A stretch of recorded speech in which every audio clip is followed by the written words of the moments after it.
Merci beaucoup, en tout cas, François Lefebvre, pour ces grandes généralités. Alors que vous étiez en train de parler, je consultais en même temps les questions. Un certain nombre de questions viennent directement pour vous et je vais vous les poser tout de suite puisque vous êtes à l'écran. Deux questions qui sont proches l'une de l'autre. Certaines espèces allochtones, donc qui viennent de l'extérieur, peuvent s'hybrider. Alors, je vois notamment genre Quercus. Vous comprendrez peuvent s'hybrider avec les espèces, avec les essences en place.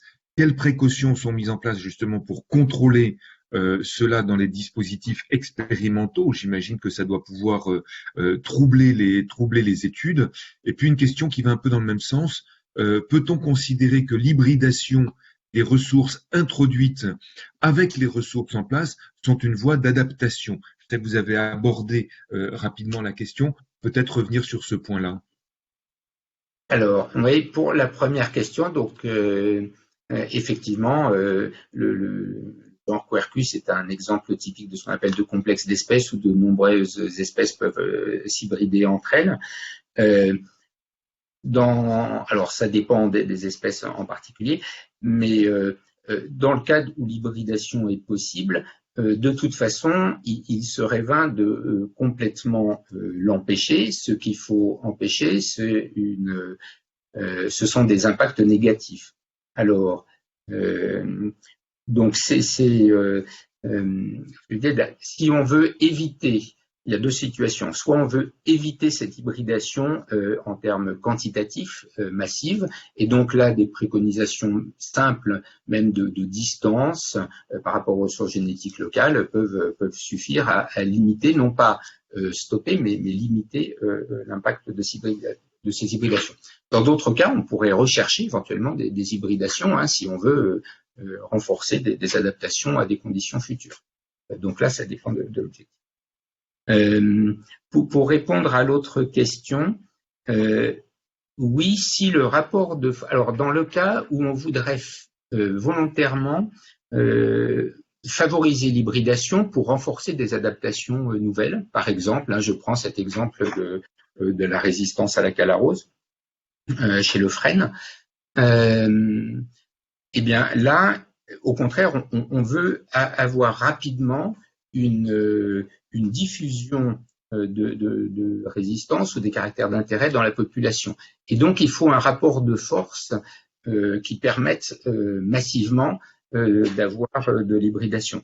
Et dans ce cas-là, si on a des ressources génétiques locales qui sont en volume plus important que la plantation, alors on va chercher l'hybridation plutôt dans la petite partie, dans la plantation, que dans la ressource génétique locale, qui, elle, ne recevra qu'une proportion faible de pollen.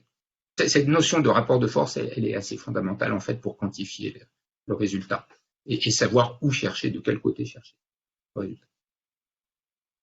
Merci pour cette réponse. Une question peut-être pour Brigitte Muche. Quelle importance accorder à l'adaptabilité de nos essences sur le territoire? Peut-on être agréablement surpris? Alors, oui, enfin, comme l'a dit François dans son exposé, hein, on a au sein des espèces forestières une grande diversité génétique, hein, à la fois en termes spécifiques, mais aussi intraspécifiques. Donc, on peut avoir ce ressort et cette utilisation de la variabilité à l'intérieur des populations. C'est une solution, en effet, qui est importante et intéressante et qu'il ne faudra pas négliger. Mais elle ne va pas pouvoir se mettre en place, cette solution, sur tous les territoires, à mon sens, lorsqu'on a des dépérissements massifs où il va rester que quelques individus qui ont pu passer à travers ce dépérissement, soit à cause d'un insecte, soit à cause de la sécheresse. Si on a trop peu d'individus qui restent, la population va être très fragile d'un point de vue génétique et reconstituer tout un peuplement à partir de 3 individus, ça peut être aussi quelque chose de problématique. Donc là aussi, c'est une histoire de rapport de force, de nombre d'individus, hein, et la diversité génétique, c'est l'élément sur lequel on s'appuie constamment pour adapter les ressources génétiques forestières. J'ai une question peut-être pour Eddy Kebli. Vous nous parliez tout à l'heure des zones forestières. Alors une question pour vous. L'approche dont le parti pris est centré sur la production, et d'ailleurs on pourrait revenir sur le pourquoi de ce choix, ne conduit-elle pas à surestimer les enjeux pour les essences dominantes? Eddy Alors, Kebli, oui, je peux commencer, puis Yves, si allez-y. vous pouvez compléter. Effectivement, ça, il y a une surestimation des essences dominantes, mais c'était un parti pris du projet. On s'est focalisé sur l'enjeu de production de bois. C'est sûr que la forêt a d'autres services, produit d'autres services que l'on envisage comme développement futur de la méthode. Est-ce que l'un d'entre vous veut ajouter quelque chose sur ces choix? Oui, donc Eddie a déjà bien répondu, mais oui. Oui, et donc en effet, l'idée c'était déjà d'avoir une première idée, peut-être sans doute un peu grossière, mais en tout cas une première idée de vraiment de où étaient les enjeux de production. Donc en effet, on s'est vérifié par des chiffres et surtout quantifié, au-delà d'un dire d'experts, quelles étaient les espèces importantes et pour lesquelles on avait des préoccupations climatiques dans la forêt française. Donc en effet, on arrive à des résultats qui peuvent paraître manquer de détails, manquer de subtilité, mais c'était l'idée aussi de pouvoir vraiment quantifier pour pouvoir prioriser, décider là où on mettait les moyens, là où on focalisait notre travail pour la suite. Donc rien ne m'empêche d'utiliser cette méthode pour répondre à d'autres questions, d'autres fonctions, fonctions de protection par exemple. Comme ça. Si je peux Une me autre question, permettre, hein, bien juste sûr, Brigitte, excusez-moi, de rajouter un élément, comme le dit Eddy et Yves, hein, donc c'est une méthode qui est applicable à d'autres enjeux, mais l'intérêt aussi d'être sur des zones de production avec des forts volumes, hein, c'est là où sont nos poumons verts aussi, et c'est important qu'ils continuent à fonctionner de manière intensive, hein, pour continuer à capter les émissions de CO2.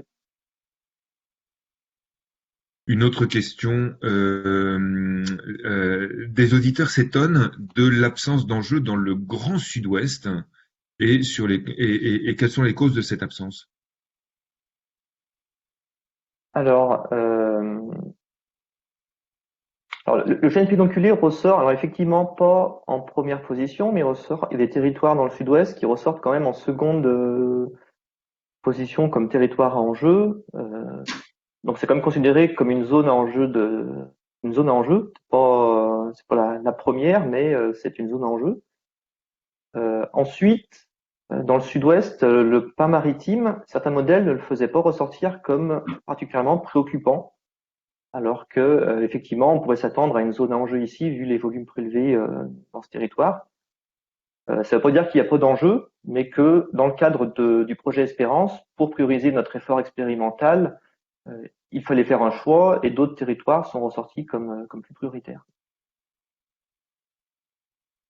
En parlant d'espèces, une autre question qui vous est destinée directement est dit pourquoi ne pas avoir retenu le robinier, excellent bois et n'ayant pas de problème sanitaire? Alors, ça rejoint un petit peu la question sur l'enjeu de production, parce que en termes de volume, en France, le robinier n'est pas parmi les principales essences productrices de bois. En plus, il n'était pas disponible dans tous les modèles qui évaluaient la préoccupation climatique. Hmm. Mais les cartes d'enjeu de production du robinier seront disponibles dans le rapport, c'est juste qu'elles ne seront pas couplées avec les modèles de préoccupation climatique. Mais l'enjeu de production du robinier sera pour être accessible pour ceux qui sont intéressés. Merci. Une question pour Brigitte. Quelle liste d'espèces potentiellement envahissantes a-t-elle été utilisée comme référence?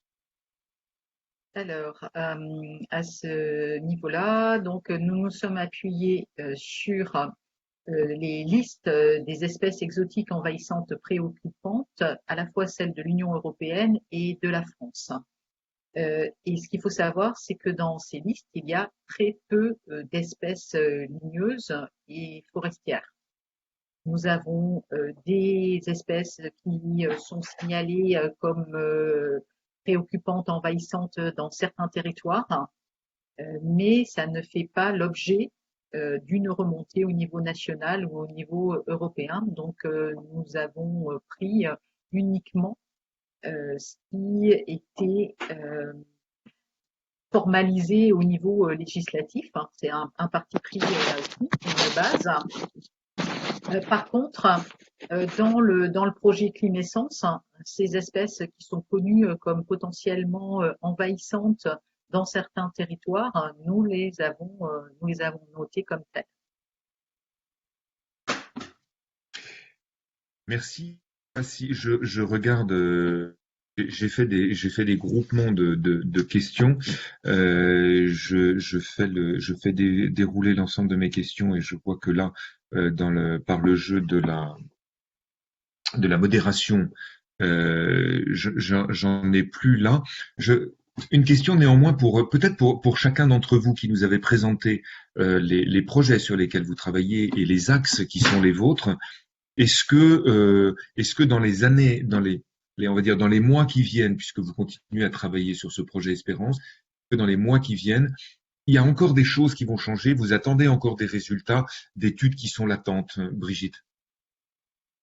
Alors oui, tout à fait. Hein, il nous manque énormément de données. Déjà, la mise en place des dispositifs, comme vous allez le voir dans la suite de ce webinaire, hein, on attend des résultats sur la mise en place de ces dispositifs, sur les taux de survie, sur la croissance de ces espèces.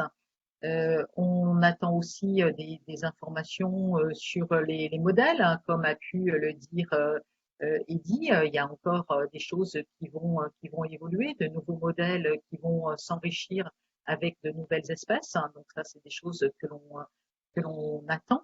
Et puis, on attend aussi, il y a d'autres projets qui sont en train de voir le jour, comme celui qui est porté par le FCBA sur la qualité des bois, hein, qui va pouvoir nous donner aussi d'autres informations.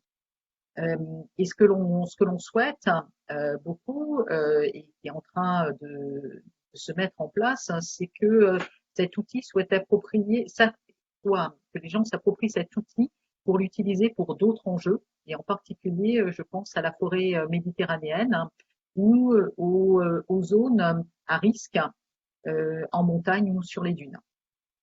Donc ça, c'est des choses qui sont en train d'apparaître dans notre paysage.